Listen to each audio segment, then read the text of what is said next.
Mahado. Mahado. Kamarani wayawo. Murele ke wenno.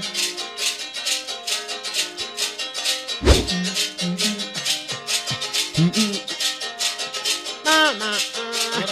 Mama. Saudações, nossos caros telespectadores da TV Chisca, e sejam todos bem-vindos a mais uma edição do Africa News aqui do vosso canal TV Chisca. E na edição de hoje nós vamos falar sobre o balanço socioeconômico e político do continente africano referente ao primeiro semestre deste 2022. Eu sou Laura Antônio Nhaueleque e vou conduzir esta edição. E para falarmos sobre o balanço socioeconômico e político do continente africano, eu vou convidar o professor Luca Bussotti, que vai nos ajudar a fazer leitura desta questão social, política e econômica, obviamente, do continente africano. Quero pedir a todos que reajam a essas informações, colocando os vossos likes, compartilhando e, obviamente, comentando.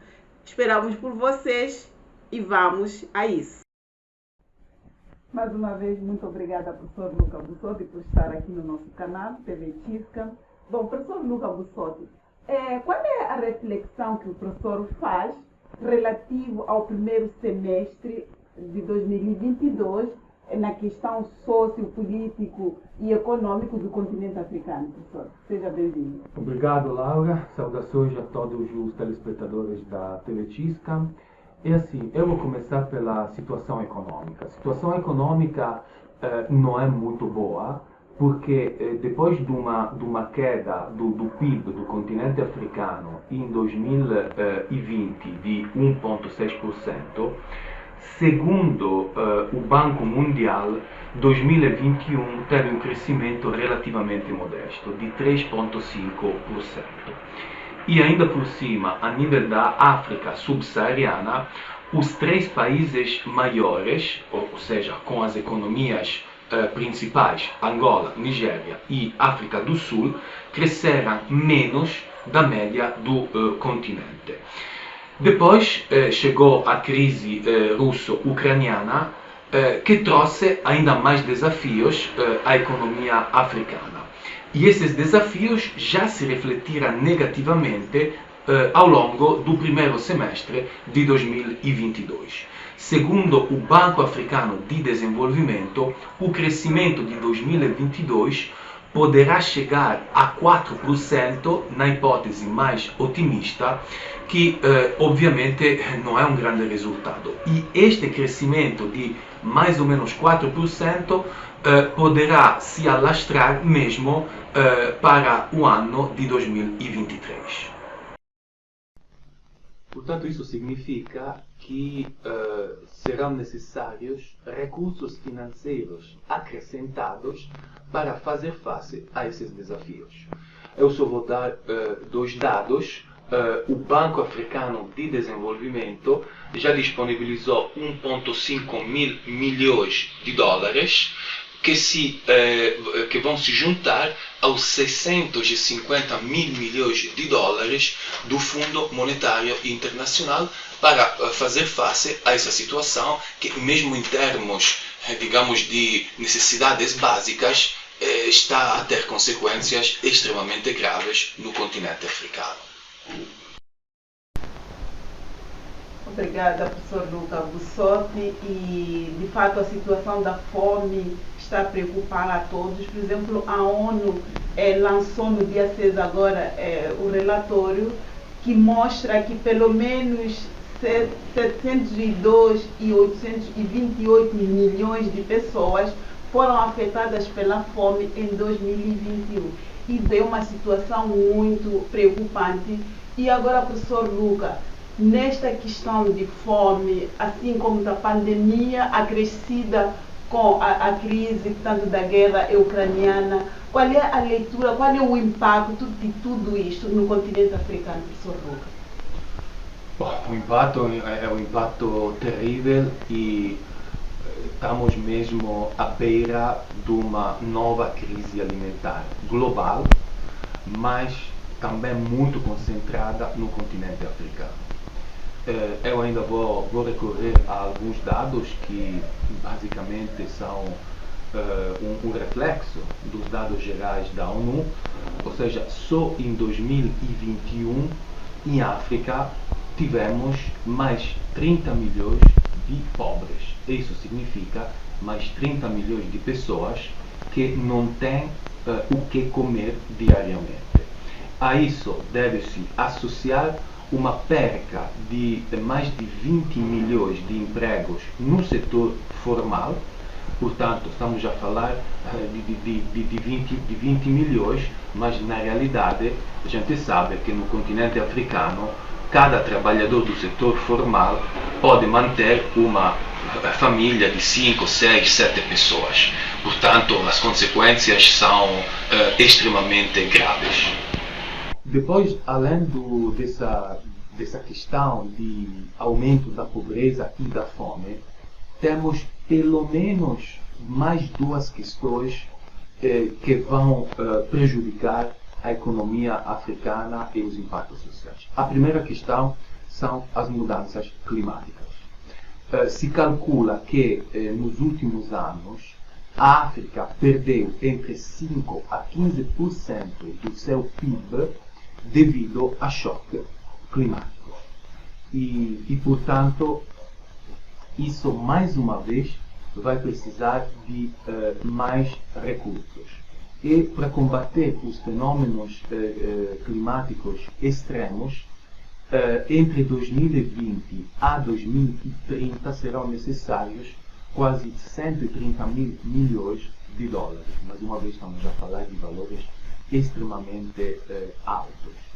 E finalmente temos o último grande desafio, que é a inflação, que é um desafio principalmente deste primeiro semestre de 2022, e nós temos uma inflação média de mais de 12% ao nível da África subsaariana, mas temos países com uma inflação enorme. Por exemplo, o Sudão tem uma inflação de 245%, Zimbábue de quase 87%, e mais 10 países liderados pela Etiópia e pela Angola com inflação a 2 dígitos.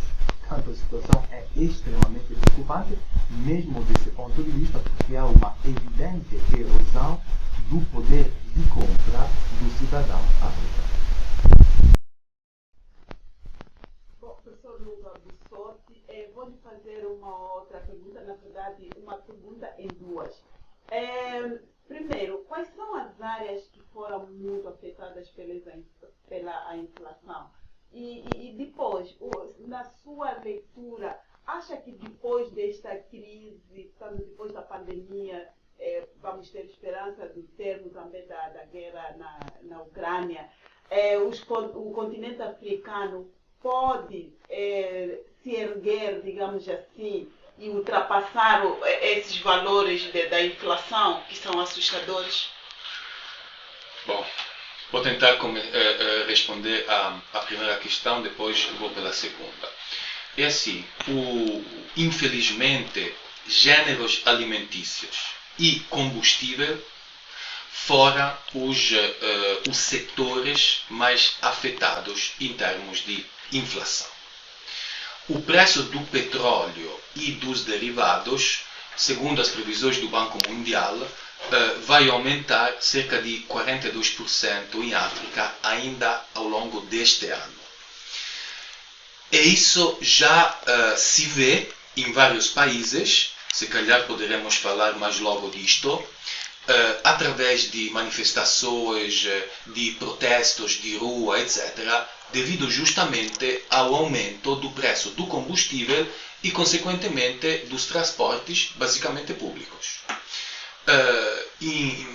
Em segunda instância, o incremento dos preços dos gêneros alimentícios também está a afetar bastante as economias africanas. E, principalmente, os primeiros 6 países importadores de comida em África, na África subsaariana, ou seja, Tanzânia, Costa de Marfim, Senegal, Moçambique, Angola e Etiópia, são os países com um maior incremento de inflação dos gêneros alimentícios. Portanto, como é que se pode conter a inflação? Obviamente isso tem razões relacionadas com os mercados internacionais, mas sem uma produção própria, portanto endógena, de comida, será impossível que essa inflação recue. Portanto, é um assunto que muitos observadores, investigadores já disseram há muito tempo, é preciso impulsionar o setor primário no continente africano. Portanto, basicamente é isto. Podemos dar alguns exemplos mais concretos, por exemplo, o caso da Etiópia. A Etiópia é um país que, guerra à parte, porque na Etiópia tem uma guerra já civil, já faz um ano ou mais, em que 50% do PIB é gerado pela agricultura. Entretanto, quase 85% das exportações também provém da agricultura, mas essa agricultura está focada basicamente na produção de café. E a produção de café é destinada à exportação, portanto não resolve os problemas internos de fome que está a se passar neste momento naquele país, portanto em Etiópia. Angola é um caso diferente, mas que apresenta mais ou menos as mesmas características. Angola, a guerra civil terminou em 2002, ainda temos áreas que não foram desminadas e, portanto, são, digamos, impraticáveis do ponto de vista da atividade agrícola. Tem um fraco investimento tecnológico, tem uma economia vocacionada para o petróleo e, principalmente no sul do país, tem uma seca já há anos que faz com que a produção de alimentos praticamente tenha caído até um nível próximo ao zero. E, portanto, sobretudo no sul da Angola, a gente está a passar fome há anos. Portanto, esses são apenas dois dos exemplos desta crise alimentar que, volto a dizer, só poderá ser resolvida deixando de importar comida e produzindo comida internamente. Bom, professor, quais são os países onde os protestos e manifestações populares se fazem mais sentir neste momento? Os países são vários e são muito diversificados. Por exemplo, temos o Ghana, que sempre foi considerado como um país democrático e relativamente com uma boa governação, que acaba de pedir a intervenção do Fundo Monetário Internacional para evitar o default. E em Ghana houve manifestações significativas de rua, protestos, etc. No Quênia é a mesma coisa e também no Zâmbia e em Moçambique, e basicamente as características são bastante comuns. Ou seja, por um lado, muitas das manifestações foram protagonizadas por parte, sim, dos cidadãos, mas também por parte de empresas privadas de transporte público que já não aguentam o incremento do combustível e, portanto, pedem um aumento do custo do bilhete do transporte público. E, por outro lado, temos a reação dos governos, inclusivamente no Ghana, que é uma reação geralmente violenta, ou seja, a opção que se prefere é a repressão. E este é um modelo que é preocupante, porque a África, infelizmente, está numa regressão democrática e, portanto, a maioria dos países africanos vai enfrentar esta crise econômica com governos tendencialmente autoritários. Muito obrigada, professor Luca Bussotti. Agora vou lhe fazer uma questão ligada com a resposta anterior. sobre as manifestações em África. Poderia falar um bocadinho sobre essas reações dos governos africanos face às manifestações populares e esta violação dos direitos humanos naquele contexto africano? Nós temos uma crise extremamente grave que será enfrentada por governos autoritários ou mesmo por governos democráticos, por exemplo o Ghana, mas que devido às dificuldades usam cada vez mais a força para reprimir as manifestações de rua e não para dar respostas concretas a essas manifestações. Desculpa, professor, quais são as ações, os comportamentos concretos? Existem, por exemplo, torturas, mortes, etc. Qual é a reação concreta que estes governos têm adotado nestas manifestações? Existe, digamos, o primeiro objetivo geralmente é desperder o motim, como se costuma dizer. E o segundo objetivo é procurar incutir medo nas pessoas para que essas pessoas deixem de se fazer à rua, porque qualquer governo, e particularmente os governos africanos, odeiam manifestações de rua que se dirigem contra um executivo incapaz de dar respostas. E portanto, esta, digamos, que é a situação. Portanto, tudo aquilo que diz respeito ao direito de associação, de expressão, de manifestação, de opinião política, certamente que vai encontrar graves ameaças na gestão dessa crise. Muito obrigada, senhor professor, pela essa sua resposta. Vou lhe fazer outra pergunta. Professor, na sua opinião, será que os governos africanos não têm recursos para subsidiar aos transportadores privados e fazer face a estas manifestações, para além de recorrer às repressões?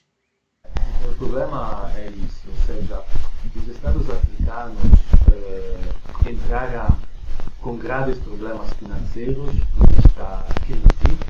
Portanto, as finanças desses Estados estão muito piores do que estavam, por exemplo, na crise alimentar anterior de 2008 e 2009. Isso devido a vários fatores, pandemia, endividamento. Eu só vou dar dois exemplos. Portanto, Angola, só com a China, tem mais de 20 mil milhões de dólares de dívida. Moçambique tem um rácio entre PIB e dívida pública de quase 140%. Portanto, provavelmente a escolha de vários desses governos será mesmo atingir da dívida pública, mas isso significa que eles vão subsidiar, por exemplo, as transportadoras com um dinheiro que eles não têm, que não existe. E, portanto, isso vai aumentar uma dívida pública que depois as gerações futuras terão de pagar. Ou, em alternativa, fazer como o Ghana, ou seja, pedir empréstimo ao Fundo Monetário Internacional, que também, e depois esse empréstimo terá que ser devolvido com juros. Portanto, a situação, infelizmente, é essa. Professor Lucas, muito obrigada. De fato, a situação africana entre a fome, a pandemia, as manifestações, as reações políticas, é um conjunto de elementos que preocupa não só aos cidadãos comuns, mas qualquer pessoa sensível. Portanto, é muita carga para este povo africano. Professor Lucas, nós poderíamos continuar aqui a falarmos sobre este continente com todos os seus problemas, mas o nosso tempo é limitado, infelizmente. Se calhar podemos marcar para mais vezes, não é? E agradeço imensamente a todos que estiveram aqui à nossa companhia. Muito obrigado, Laura, pelo convite e espero que os telespectadores tenham gostado. Um abraço e até a próxima.